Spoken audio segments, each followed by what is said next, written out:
मैं अपने अनुभव के हिसाब से, जैसा मैंने पहले जिक्र किया था कि मैं प्रेतात्मा की ओरिजिनल आवाज आप लोगों को सुनवाना चाहूंगा। जो गिरावट है वो तो हर लेवल पे आई है, लोगों ने धंधा बना लिया है। तो चक्कर में नहीं पड़ना कि पिहुआ में ऐसा हो गया, पंडितों का ये हाल है। सही लोग भी हैं, सब कुछ खत्म नहीं हुआ अभी। मेरे मन में यही विचार था कि भाई हम कौन है, कहां से आए, हमने कहां जाना है, मरने के बाद क्या होता है, ये सारे मेरे सवाल थे। और अचानक एक आवाज निकलती थी, एक अलग आवाज। और कई बार हमने देखा कि जिसके अंदर से निकलती थी वो खुद भी डर जाता था, भयभीत हो जाता था। बड़ा भयानक मामला था वो। मेरी टीम डरी हुई थी कि आप हमको कहां ले आए, लेकिन मैं जिज्ञासु था। जिस तरह की प्रेतात्मा होती थी उसी तरह का उत्तर मिलता था।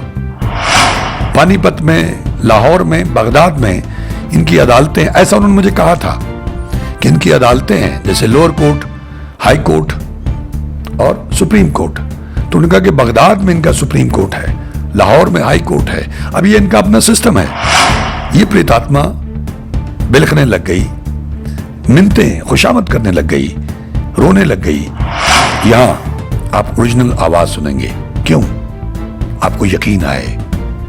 अपने पितरों का कुछ करो भाई, खुद कुछ करो अपने लिए, ताकि हमको प्रेत योनि में भटकना ना पड़े, हमको सजा की आग में जलना ना पड़े। ये मकसद है और कोई मकसद नहीं है। मंगल ढिल्लोन चैनल एक ऐसा चैनल जो आपका जीवन बदल सकता है, जैसे अब तक बहुतों का जीवन बदल चुका है। मंगल ढिल्लोन चैनल।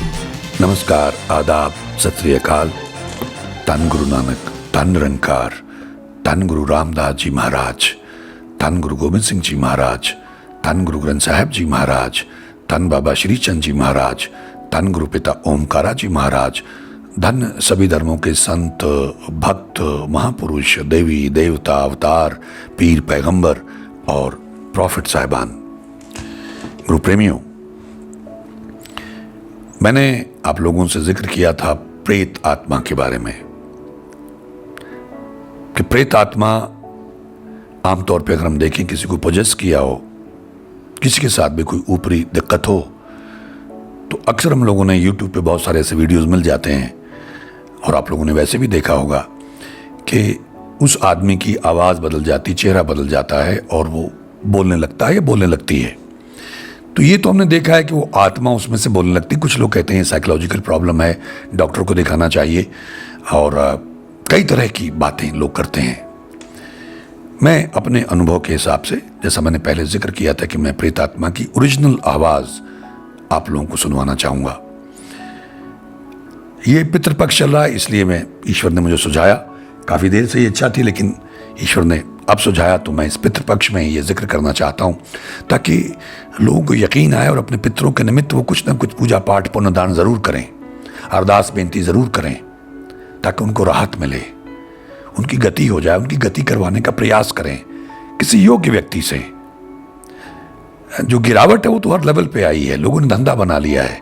तो चक्कर में नहीं पड़ना कि पिहुआ में ऐसा हो गया, पंडितों का ये हाल है। सही लोग भी हैं, सब कुछ खत्म नहीं हुआ अभी। सही ब्राह्मण, सही विधि, सही महापुरुष ढूंढिए, उनकी गति करवाने का प्रयास करिए, और जब तक ये संभव ना तब तक उनके नाम से कुछ पुण्यदान करते रहें। जैसा मैंने पहले कहा था कि अमावस के दिन कुछ ना कुछ उनके नाम से रख दिया करें घर के बाहर, अरदास प्रार्थना करके ईश्वर से। जीव जंतु खा लेंगे, उनको संतुष्टि मिलेगी। थोड़ा सा पानी में थोड़ा सा दूध डाल कच्ची लच्छे का छींटा दिया करें अपने घर में, गूगल लोबान की धूप दिया करें अपने घरों में। ये कोशिश करते रहें निरंतर, जब तक आपको कोई सिद्ध पुरुष, सही आदमी ना मिले जो उनकी गति करवा सकता हो या आप सक्षम ना हो। अब ये यकीन दिलाने के लिए है कि मेरे मन में यही विचार था कि भाई हम कौन हैं, कहां से आए, हमने कहां जाना है, मरने के बाद क्या होता है, ये सारे मेरे सवाल थे। तो बहेड़ी में, बरेली से आगे जवाहरपुर एक गांव बाहर खेतों में एक जगह है रुद्रपुर के पास। वहां दादा मियाँ साहब का एक मज़ार था, वहां पे ये बैठते थे मियाँ जी। तो उनके पास ऐसा इल्म था, ये अगर विजुअल में आपको दिखाऊं तो वो कमरे में एक में ये पर्दे वगैरह हमको लगाने पड़े कि साउंड वहां गूंजती थी बहुत। खाली कमरा था, पक्का था, तो आवाज़ गूंजने लगती, समझ में नहीं आता था क्या बोल रहे हैं। तो हम लोगों ने टेंट वालों से ला के गद्दे उद्दे लगा के दीवार के साथ आवाज़ सुनने समझने लायक बनाई। वहां ये बैठते थे एक मूढ़े के ऊपर, आप देख सकते हैं, और जिसको भी ये उससे पहले नाखून चेक करते थे, वहां टोकन मिलता था, नंबर लगता था, बाहर एक लंबी कतार लगती थी, क्योंकि ज़्यादातर लोग दुखी हैं। और डॉक्टरों ने जवाब दे दिया, बड़े बड़े तांत्रिकों ने जवाब दे दिया, तो फिर जिसके भाग्य में होता तो ढूंढते ढांढते इनके यहाँ पहुंच जाते थे, मियाँ जी के यहाँ। बेहड़ी वाले मियाँ जी के नाम से बड़े मशहूर थे वो, समद खान साहब। तो वो अंदर उस मरीज को, जिसका उनके कुछ प्रबंधक थे, उनके सेवादार थे, कुछ लोग उनके अपने सगे संबंधी थे। तो रजा भाई थे एक, और इनका एक पोता था। तो रजा भाई भी कई बार ड्यूटी देते, कुछ और लोग आके ड्यूटी देते थे। तो बाहर एक एक करके, और जो लोग वहाँ ठीक होने आते थे, कई बार वो ड्यूटी संभाल लेते थे, जो इलाज करवाने आते थे। तो वो एक एक करके आदमी अंदर भेजते थे, जिसके बाद टोकन होता था, नंबर मिला हुआ था। वो अंदर आता है, आके बैठता है, दीवार की तरफ मुँह करके, कुछ उन्हें छोटा सा बिछाया हुआ था वहाँ पे, उसके ऊपर बैठता था, मैट सा, दीवार को तरफ मुँह करके बैठता। तो मियाँ जी जैसे ही वो बैठ जाता था, उनका कोई ना कोई सहायक सेवादार रात में वो पानी तैयार करते थे, उस पर दम करते थे, यानी फूंक मार के सिद्ध करते थे। जो सिद्ध मंत्र उनके पास थे, उससे फूंक मार मार को चार्ज करते थे उसको। तो आप देखेंगे कि वो केटली सी है उनके पास, उससे ला के वो उसके मुंह में कुछ बूंदें डालेंगे, और उसके बाद वो लाइट बंद करेंगे पीछे आके। हमको क्योंकि शूटिंग करनी थी, हमने अपनी लाइटें लगाई हुई थी, और हमारा उनसे उनके साथ में कुछ कोऑर्डिनेशन रहता था। तो जैसे वो पीछे आके लाइट बंद करेंगे, तो मियाँ जी अपना कोई मंत्र पढ़ते रहते थे, वो फूंक मारते थे पीछे बैठे हुए उसके, करीब मेरे ख्याल 4-5 या 6 फुट की दूरी पे। तो जैसे फूंक मारते थे और उनसे वो पढ़ते रहते थे, और वो जो उनका सहायक था वो उनसे कहता था कि अपनी सांस बाहर फेंको। हम एक साइड में बैठे होते अपना कैमरा लाइटें वगैरह लगा के। वहाँ मियाँ जी ने बंदिश की हुई थी। ये मैंने जो इसके एपिसोड्स पहले डाले हुए हैं, उसमें चाकू से बंदिश करते हुए उनको दिखाया भी है कि वो बंदिश करके फूंक मार मार के चाकू से लकीर खींचते थे, ताकि ये जो प्रेतात्माएं आती हैं ये हमारी तरफ ना आ सके, हम पे हमला ना कर सकें। ये एक बेसिक वहाँ अरेंजमेंट था। अगर हम बंदिश के बाहर आते हैं तो हम पे हमला कर सकती थी। अगर वो बंदिश टूटी हुई है, वो शराब से टूटती है, शराब डाल दी जाए, ऐसा मियाँ जी ने मुझे बताया। उनका मैं इंटरव्यू आप लोगों को सुनवाऊंगा आगे आने वाले एपिसोड्स में। या कोई शराब पी के वहाँ जाए तो बंदिश टूट जाती है, वो अपने इंटरव्यू में इसका जिक्र करेंगे। तो बंदिश करके हमको वहाँ बैठा देते थे, और उसके बाद ये सिलसिला जो मैंने बताया ये शुरू होता था। तो कोई 3 बार 4 बार, कोई 5-7 बार, डिपेंड करता है। और अचानक एक आवाज़ निकलती थी, एक अलग आवाज़। और कई बार हमने देखा कि जिसके अंदर से निकलती थी वो खुद भी डर जाता था, भयभीत हो जाता था। वो आवाज़ ऊपर राइज करती थी, उठती थी ऊपर, और हमने ऊपर एक शेल्फ था, उसके ऊपर अपना जो माइक रखा हुआ था, कॉर्डलेस माइक था। जैसी आत्मा होती थी वैसी आवाज़ होती थी। ब्रह्म राक्षस है, 52 रूपा है, प्रेत है, जिन्नात है, खबीज जिन्न है, जो भी चुड़ैल है, उसकी वैसी आवाज़ होती थी। तो मुझे लगा जैसे अलग अलग योनियाँ हमारे यहाँ है, उनके मुताबिक उनकी आवाज़ है, ऐसी उनके यहाँ भी अलग अलग आवाज़। जैसे इंसानों की आवाज़ नहीं मिलती है, ऐसी उनकी भी आवाज़ एक दूसरे से नहीं मिलती है। तो ये जो प्रेत, जिसकी मैं आपको ये ऑडियो, ओरिजिनल ऑडियो, ये प्रेत की आवाज़ है। मुझे नहीं लगता कभी किसी ने रिकॉर्ड की होगी या सुनी होगी। यूट्यूब पे बहुत सारी चीज़ें आपको देखने को मिलेगी, घंटों वो नौटंकी करते रहेंगे, एनर्जी है यहाँ पे, ये नेगेटिव एनर्जी है, लेकिन आपको आवाज़ नहीं सुना पाए होंगे। यहाँ आप ओरिजिनल आवाज़ सुनेंगे। क्यों? आपको यकीन आए। अपने पितरों का कुछ करो भाई, खुद कुछ करो अपने लिए, ताकि हमको प्रेत योनि में भटकना ना पड़े, हमको सजा की आग में जलना ना पड़े। ये मकसद है, और कोई मकसद नहीं है। तो प्रत्यक्षम किम प्रमाणम, बड़ा भयानक मामला था वो।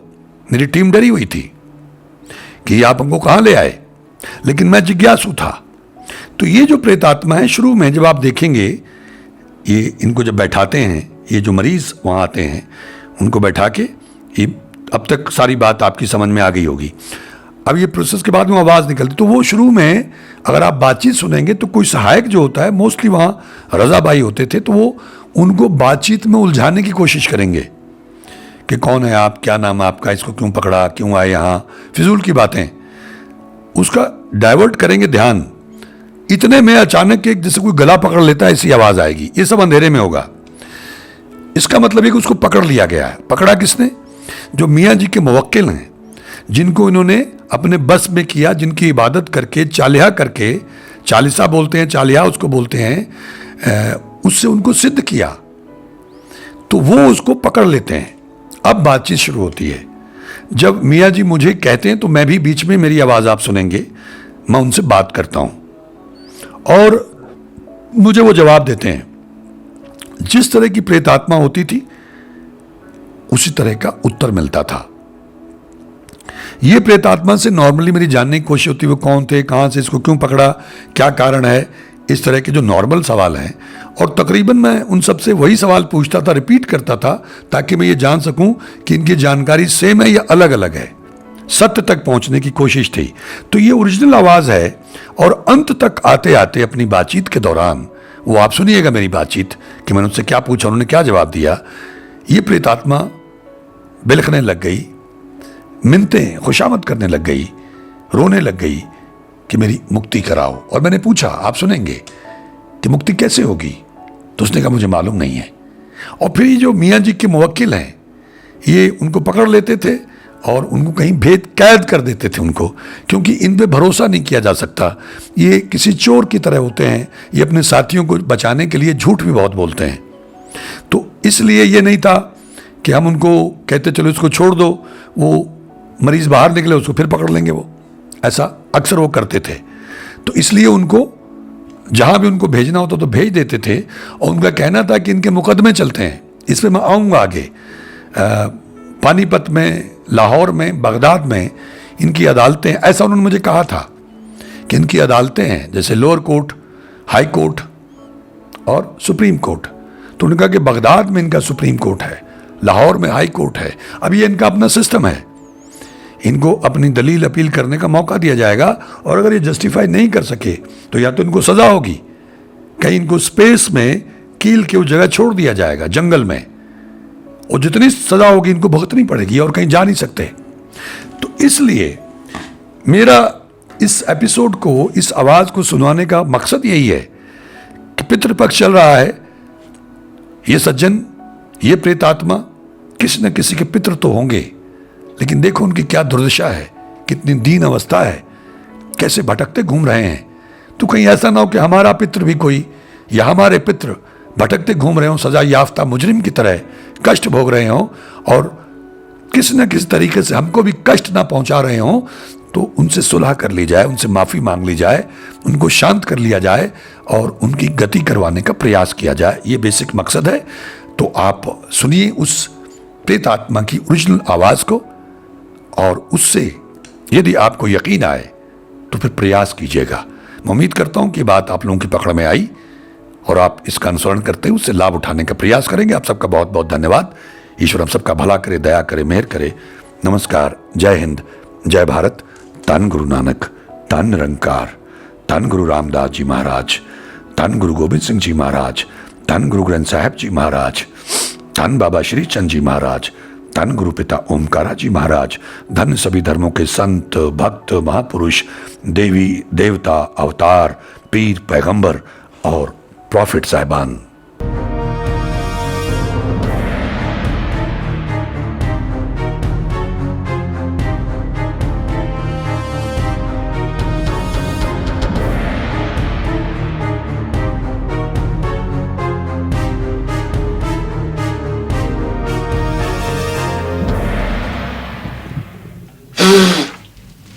सांस फेंको।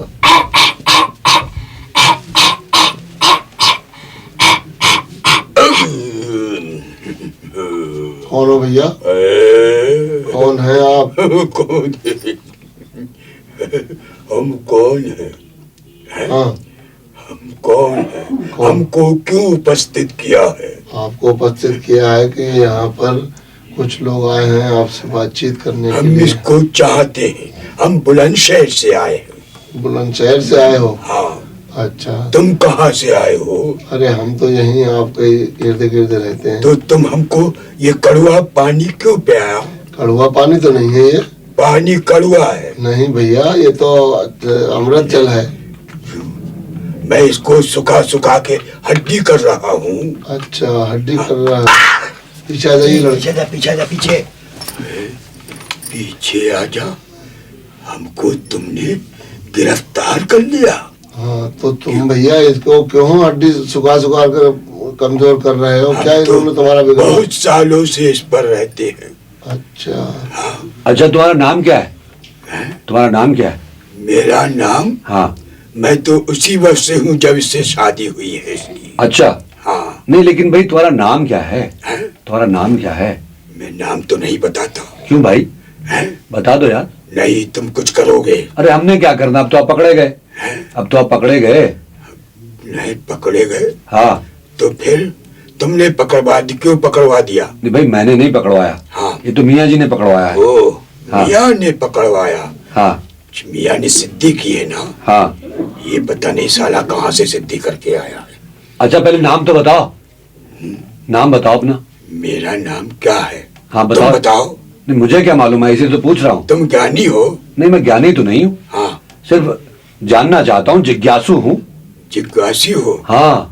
अच्छा। मेरे में एक जिज्ञासा है। हाँ। आपका नाम जानने की कि आप कौन हैं, कहाँ से आए हैं, कहाँ रहते थे, आपकी उम्र क्या है?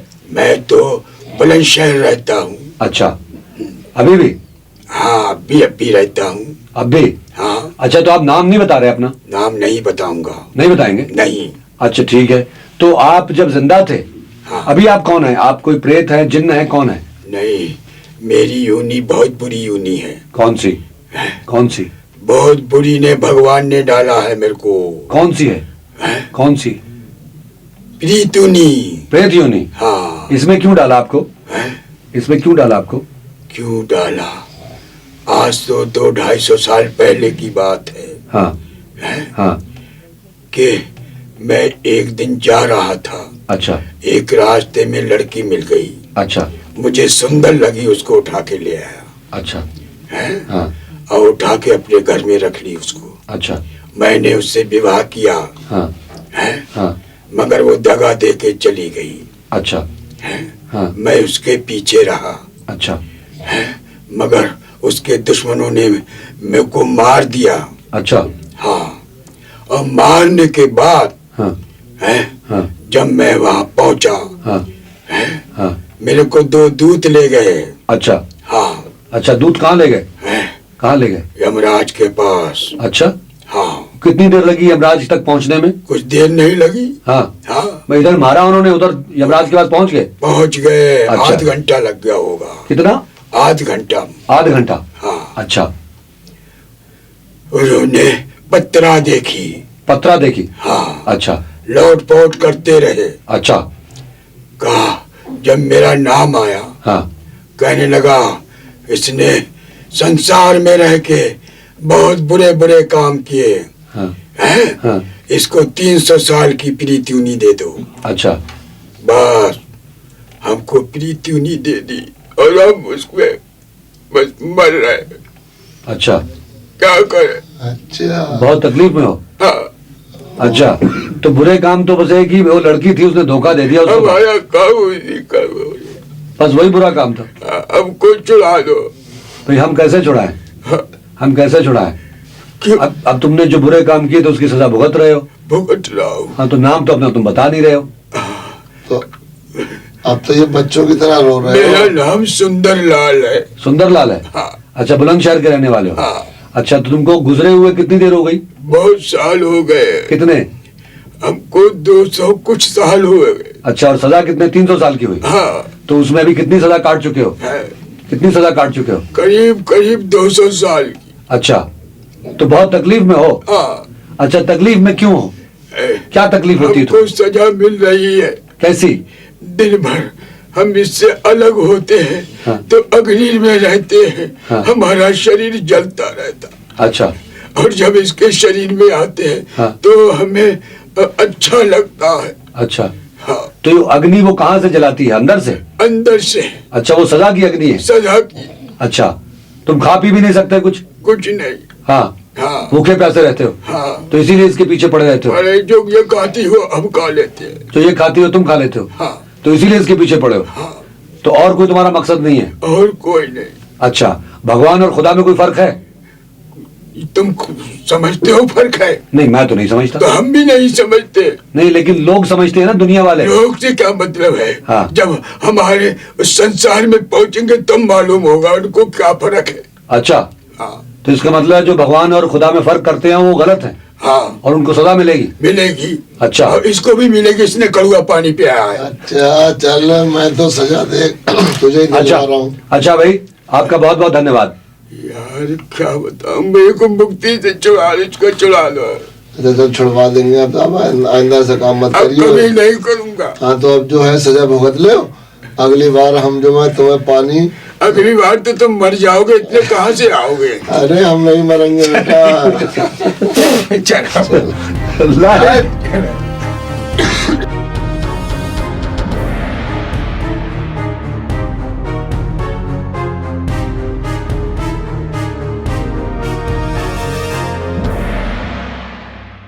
मंगल ढिल्लोन चैनल एक ऐसा चैनल जो आपका जीवन बदल सकता है, जैसे अब तक बहुतों का जीवन बदल चुका है। मंगल ढिल्लोन चैनल।